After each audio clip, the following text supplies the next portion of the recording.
জোরে জোরে পাথর মেরে মেরে আমাকে বলছিল, মেয়েটা বলছিল, বাবা আমাকে একটু স্বাধীনতা দাও, বেঁচে থাকার স্বাধীনতা দাও। ও সরকার, আমি বেঁচে থাকার স্বাধীনতা তো কোনো দেই নাই, আমি আমার মেয়েকে বেঁচে থাকার স্বাধীনতা তো কোনো দেই নাই। এই জন্য মালিকের দরবারে কালিমাতু শুকর উচ্চারণ করি, সকলেই দিল থেকে মন থেকে কলিজা ভরে আল্লাহকে, আল্লাহ পাক রব্বুল আলামিনের দরবারে শুকরিয়া আদায় করি। সকলে বলি আলহামদুলিল্লাহ। লক্ষ কোটি দুরূদ ও সালাম সাইয়্যিদুল মুরসালিন খাতামুন নবিয়্যিন শাফিউল মুজনবিন শাফিউল মাহশার আকায়ে নামদার মদিনা কা তাজদার আফতাবে নবুওয়াত ফখরে মওজুদাত আমার আপনার কলিজার টুকরা নবী জনাবে মুহাম্মদুর রাসূলুল্লাহ সাল্লাল্লাহু আলাইহি ওয়াসাল্লামের উপর। সম্মানিত হাজিরিন, আল্লাহ পাক রব্বুল আলামিনের ঘর মসজিদে আসার এবং বসার তৌফিক করে দিয়েছেন। আবার বলি আলহামদুলিল্লাহ। আল্লাহ যদি যোগ্যতা এবং তৌফিক না দিতেন তাহলে আমরা কেউ এই জুমার দিনে, পবিত্র দিনে আল্লাহর মসজিদে আসতে পারতাম না। সম্মানিত হাজিরিন, আমি সূরাতুন নূহ থেকে তওবা সম্পর্কে আয়াতের অংশ বিশেষ পাঠ করেছি। নবী আলাইহিস সালাতু ওয়াস সালাম, আরবী নবী, মুহাম্মদী নবী, সরকার নবী মুহাম্মদুর রাসূলুল্লাহ সাল্লাল্লাহু আলাইহি ওয়াসাল্লামের অসংখ্য হাদিস থেকে তওবা সম্পর্কিত একখানা হাদিস আপনাদের সম্মুখে পাঠ করেছি। আমরা যারা আল্লাহর বান্দা, পৃথিবীর জমিনের মধ্যে আল্লাহর বান্দার কোনো অভাব নাই। তার মধ্যে আল্লাহ পাক রব্বুল আলামিন যত মাখলুক সৃষ্টি করেছেন, যত ইনসান সৃষ্টি করেছেন, সর্বশ্রেষ্ঠ ইনসান হলো আমরা। বলি আলহামদুলিল্লাহ। সর্বশ্রেষ্ঠ ইনসান হয়ে যখন আমরা শয়তানের ধোঁকায় পড়ে যখন আমরা গুনাহ করে ফেলি, গুনাহের সাগরে যখন আমরা ডুব দিয়ে দিই, তখন আল্লাহ পাক রব্বুল আলামিন বলেন, বান্দা তোদেরকে আমি সর্বশ্রেষ্ঠ জাতি হিসেবে আমি আল্লাহ জমিনে প্রেরণ করেছি। তোরা তওবার মাধ্যমে আবার সেই সর্বশ্রেষ্ঠ জাতির দরবারে তোরা ফিরে যা। সুবহানাল্লাহ।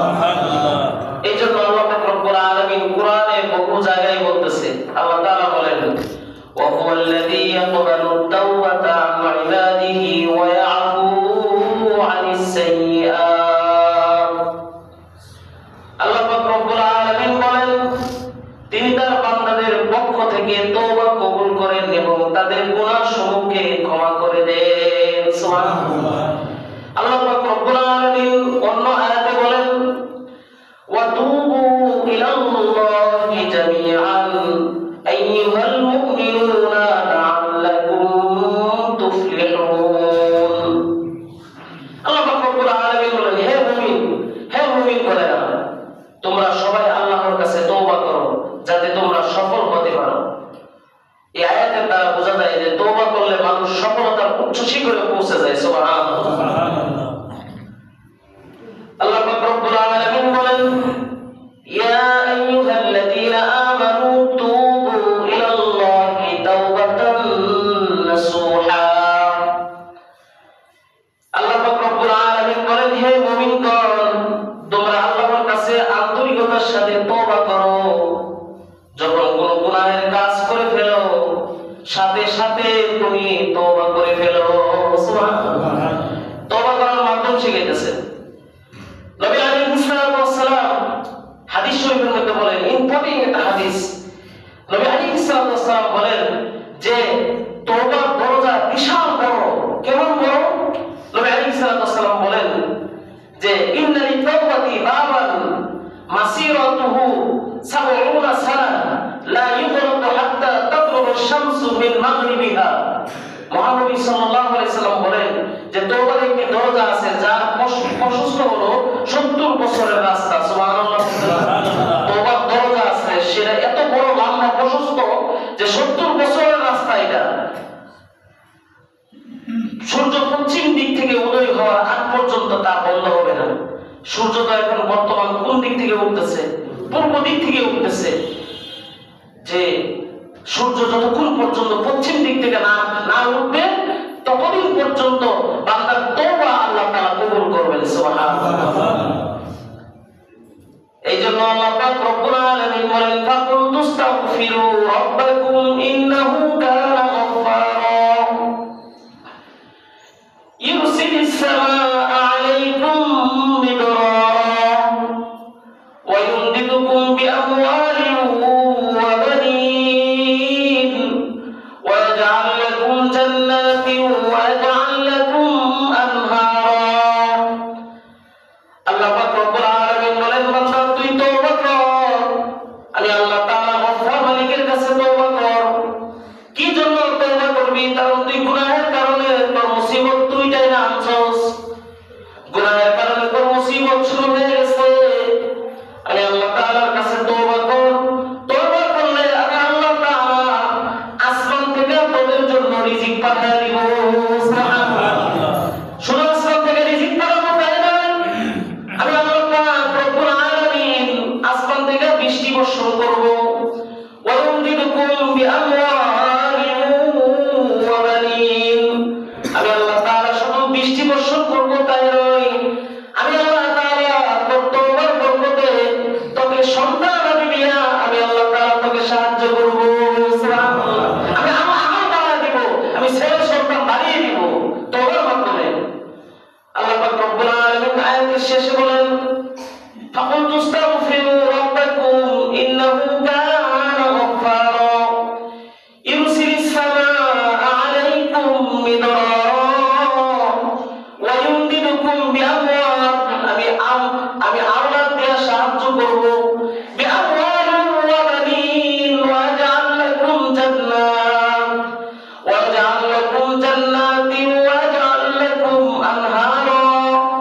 আল্লাহ পাক রব্বুল আলামিন বলেন তওবার শেষ পরিণতি হলো, তওবার শেষ সুসংবাদ হলো আমি আল্লাহ তাআলা বান্দা তোর সব গুনাহ ক্ষমা কইরা নহরের জান্নাত, আমি আল্লাহ তাআলা নহর বিশিষ্ট জান্নাত আমি তোকে দান করব।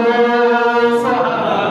তওবার বরকতে আমি আল্লাহ তাআলা নিজ দিয়ে যে মধুর এবং দুধের নহর আছে, নহর বিশিষ্ট জান্নাত আমি আল্লাহ তাআলা তোকে দান করে দেব। সুবহানাল্লাহ। সকল সমস্যার সমাধান তওবার মাধ্যমে পূরণ করে যাবে। হাসান বসরির কাছে লোকজনরা আসতেছেন, আয়েশা বলেন কালাল হাসান, ও হাসান আমার ফসল নষ্ট হয়ে গেছে। আয়েশা বলে হাসান আমার ফসল নষ্ট হয়ে গেছে, কি করণীয়? হাসান বলে তওবা করো। তওবা করলে যে ফসল যে আল্লাহ নষ্ট করছে তওবার বরকতে ওই আল্লাহ তাআলা ফসল আমাকে দিয়ে দিবে। সুবহানাল্লাহ। আরেকজন এসে বলে হাসান আমার ব্যবসায় লস হয়ে গেছে, আমার ব্যবসার মাল হারিয়ে গেছে। ও হাসান কি করতে পারি? হাসান বলে তওবা করো। আরেকজন এসে বলে হাসান আমার মেয়েটা বিবাহ দিতে পারতেছি না, কি করা যায়? হাসান বলে তওবা করো, তওবা করলে মেয়ে বিয়ে দিতে পারবা। আরেকজন এসে বলে হাসান আমার সন্তান কথা শুনতেছে না, কি করা যায়? আমার সন্তানটা আমার কথা শুনে না, মন ইচ্ছাই জিন্দেগি চালায়। ও হাসান একটু সমাধান করে দেন, কি করা যায়? হাসান বসরি বলেন তওবা করো, তওবা করো। আরেক বন্ধু এসে বলে হাসান আমি খুব পেরেশানির মধ্যে আছি, খুব অভাবগ্রস্ত আছি, খুব পেরেশানির মধ্যে আছি। হাসান বলে তুমিও তওবা করো, আল্লাহর কাছে তওবা করো। গুনাহের কারণে মানুষ এমন হয়ে যায়, তওবা করে নাও। তওবা করে যখন সকলকে তওবার সবক দিয়ে দিলেন, সকলে হাসান বসরির দরবার থেকে তওবার সবক নিয়ে যখন বাড়ি ফিরে চলে গেলেন, খাদেমে জিজ্ঞাসা করে হাসান এক তওবার মাধ্যমে কি সকল সমস্যা সমাধান হইবে নাকি?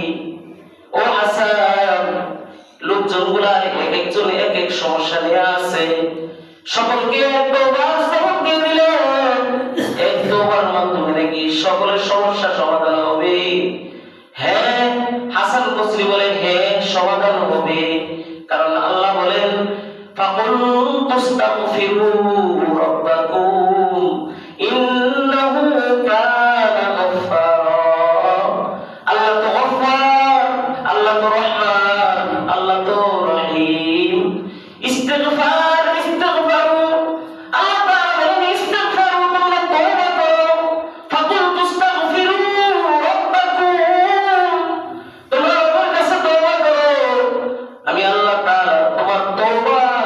দেরি হবে, আমি তোমাকে গুনাহমুক্ত জীবন দান করতে আমি আল্লাহ দেরি করব না।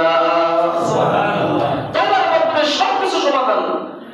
সম্মানিত হাজিরিন, তওবা করলে কি লাভ? তওবা করলে মানুষ নতুন জীবন ফিরে পায়। তওবা করলে মানুষ নিষ্পাপ হয়ে যায়। সুবহানাল্লাহ বলেন। সবাই জোরে বলেন সুবহানাল্লাহ। আর যদি বলেন সুবহানাল্লাহ, মানুষ নতুন জীবন পায়। আর শাহ কাশ্মীরি রাহমাতুল্লাহ আলাইহি বলেন, তওবার মাধ্যমে মানুষ নতুন জীবন ফিরে পায়, গুনাহমুক্ত জীবন ফিরে পায়, নবজাত শিশুর মতো হয়ে যায়। তওবা করলে মানুষ তওবার মাধ্যমে।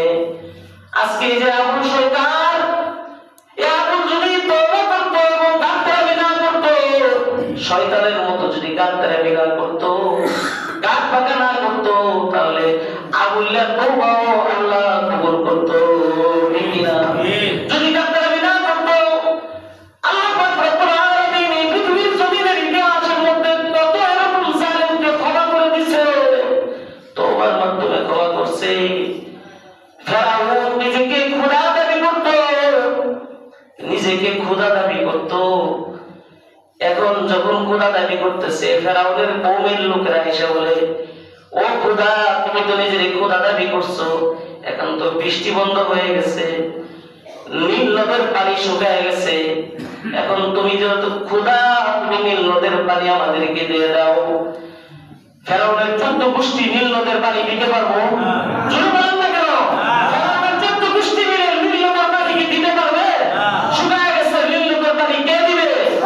আল্লাহ দিবে। নীল নদের পানি আল্লাহ দিবে। এবার ফেরাউন তো টেনশনে পড়ে গেছে। এবার ফেরাউন রাজপ্রাসাদ ছেড়ে কিছু সৈন্যবাহিনী নিয়ে গভীর জঙ্গলের মধ্যে চলে গেছে। গভীর জঙ্গলে গিয়া তাদের সেনাদেরকে বলতেছেন, তোমরা জঙ্গলের চতুর্চাইরে পাহারা দাও, কেউ যাতে না দেখে। গভীর জঙ্গলের মাঝখানে গিয়া ফেরাউন আল্লাহর কাছে তওবা করে। ফেরাউন তওবা করে, নীল নদের পানি দিতে পারবো না, কিন্তু আমি নিজের খোদা দাবি করতেছি। আমি তো খোদা নাই, তুমিও জানো। মানুষের দুনিয়ার জমিনের মধ্যে মানুষ খোদা বললে আমার একটু খুশি লাগে, এই জন্য খোদা দাবি করলাম। ও মালিক, তুমি তো আমার খোদা। আল্লাহ তুমি তো আমার খোদা, আমি খোদা না, কিন্তু আমি মানুষের মুখে খোদা শব্দটা শুনতে আমার একটু ভালো লাগে। এই শব্দটা শুনতে যদি ভালো লাগে, আমার এইটা তুমি দিয়ে দাও। দুনিয়াতে তুমি আমাকে এই চাওয়াটা দাও, মরার পরে আমার আখিরাতে যা শাস্তি দেওয়া তুমি আল্লাহ আমাকে দিয়ে দেবো। এটা কার বক্তব্য? ফেরাউনের বক্তব্য। ফেরাউন যখন তওবা করে আল্লাহর কাছে বলেন, আল্লাহ গো, নীল নদের পানি দিয়ে আমাকে একটু সাহায্য করো, কারণ তুমি হইলে রব, তুমি হইলে খালিক। নীল নদীর পানি তুমি ছাড়া কেউ দিতে পারবে না। আল্লাহ পাক রব্বুল আলামিন কিতাবের মধ্যে আছে, ফেরাউন যখন তওবা কইরা নীল নদের পানি চায় যখন জঙ্গল থেকে বের হইছে, উষা কিলাই তাকায় দেখে নীল নদ, শুকানো নীল নদটা পুরা পানি দিয়া ভরপুর হয়ে গেছে। সুবহানাল্লাহ। ফেরাউনের কথা আল্লাহ শুনে। তাহলে আমরা কি মুসলমান না? আমরা মুসলমান, আমাদের কথা আল্লাহ কি শুনবে না? যে আল্লাহ ফেরাউনের কথা শুনছে, ওই আল্লাহ কি নাই নাকি দুর্বল হয়ে গেছে? না, ওই আল্লাহ আছে। ওই আল্লাহর কাছে তওবা করে। আল্লাহ পাক রব্বুল আলামিন বলেন, চন্দ্র ফিটিং করে রাখছি, সূর্য ফিটিং করে রাখছি, দেখোস না?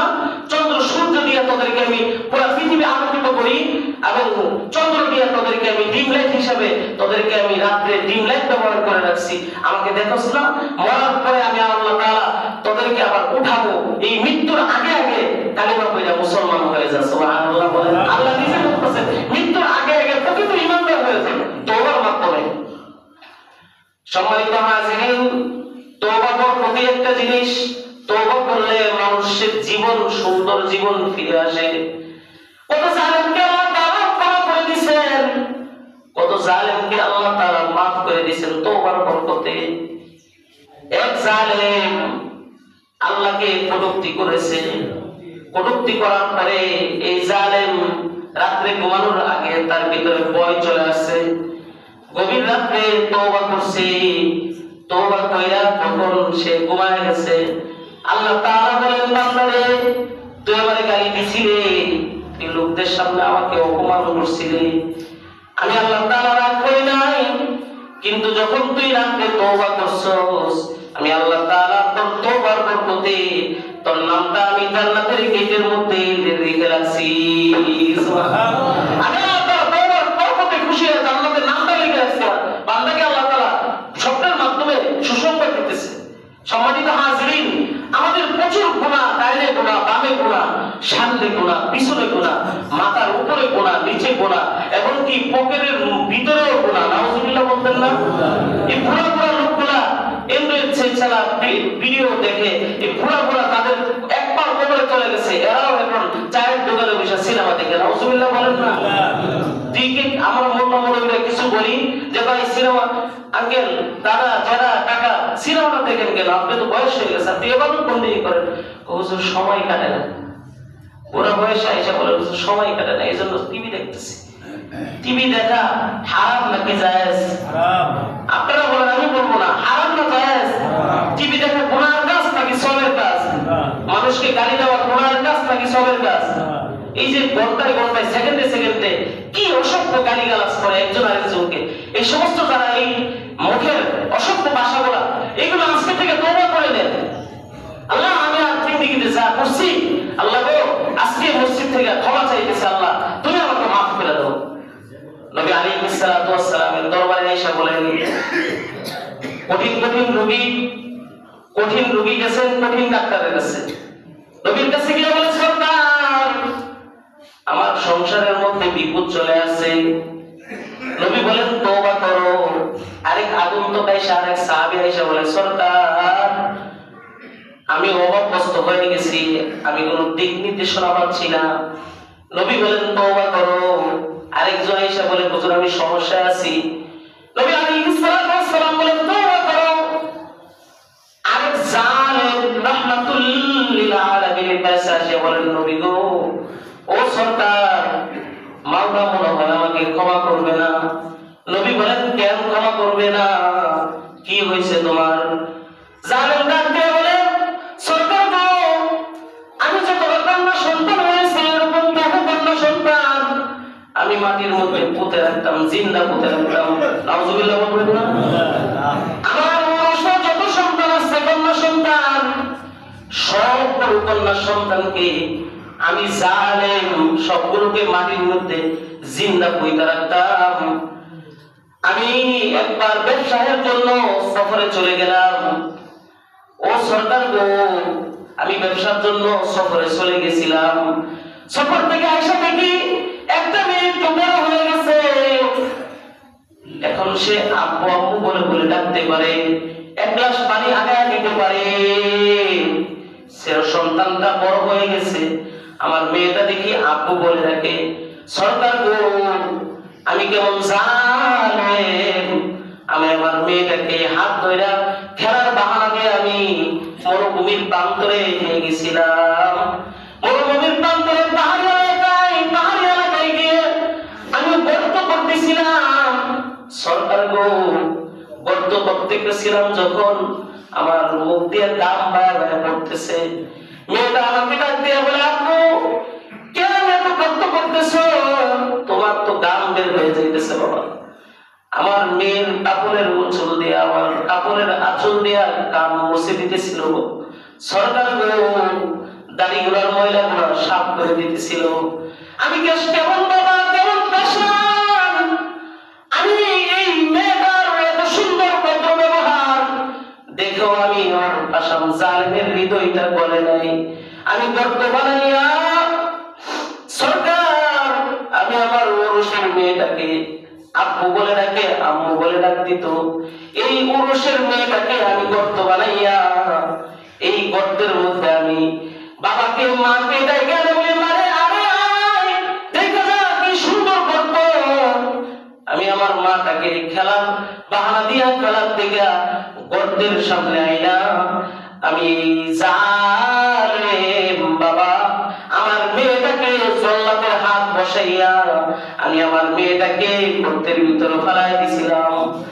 রহমাতুল্লিল আলামিন সরকার মেয়েটাকে ফেলাই দেওয়ার পরে আমি যখন পাহাড়ি খুঁটেগুলা পাহাড়ি পাথরগুলা যখন আমি নিচে ফেলতেছিলাম, মেয়ে ডাক দিয়ে বলে আব্বা গো আমি আর জিন্দেগিতে তোমাকে বাবা বলে স্বীকার করবো না, আমি আর জিন্দেগিতে বাবা তোমাকে আমি আর আব্বু বলে ডাকবো না বাবা, তারপরে তুমি আমাকে পাথর মারিও না, পাথর মারিও না, আল্লাহু আকবার বলে তারপরে পাথর মারিও না বাবা, আমি আর তোমাকে জিন্দেগিতে বাবা বলে ডাকবো না।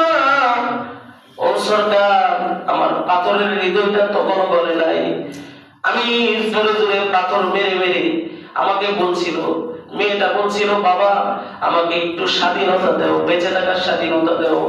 ও সরকার আমি বেঁচে থাকার স্বাধীনতা তো দেই নাই, আমি আমার মেয়েকে বেঁচে থাকার স্বাধীনতা তো আমি দেই নাই, এমন জালেমকে আল্লাহ ক্ষমা করবে নাকি? রহমাতুল লিল আলামিন ডাক দিয়ে বলে ও জালেম তোমার জুলুম যত বড় আল্লাহ তাআলার দয়া রহমত তার চাইতেও আরো বেশি বড়। সুবহানাল্লাহ। আল্লাহর নবী বলেন তোমার জুলুম যত বড় এর চাইতে আরো বেশি আল্লাহ তাআলার দয়া বড়। আল্লাহর নবী বলেন তওবা কর, তওবা কর, তওবার বরকতে আল্লাহ ক্ষমা করে দিবে।